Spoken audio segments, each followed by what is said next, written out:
நாம 2 பேரும் முதல் ராத்திரியை கொண்டாட முடியாதுன்னு அவங்க சொல்றாங்க. ஏன்? எதுக்கு? இவங்களால எப்படி இதெல்லாம் இவ்வளவு உறுதியா சொல்ல முடியுது?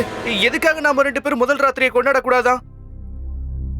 இல்ல அவங்க என்ன சொல்றாங்கன்னா இன்னைக்கு நாம 2 பேரும் முதல் ராத்திரியை கொண்டாட கூடாதாம். எதுக்கு? இன்னைக்கு கிரக நட்சத்திரங்கள் சரியில்லையா, அதோட இன்னைக்கு நாள் பூரா சரியில்லையா. இந்த மாதிரி நேரம் சரியில்லாத நேரத்துல நம்ம முதல் ராத்திரியை கொண்டாடினா பெரிய பிரச்சனை ஆயிடுமா. அதனால எடுத்துக்கிறேன். என்ன எடுத்துக்கிற?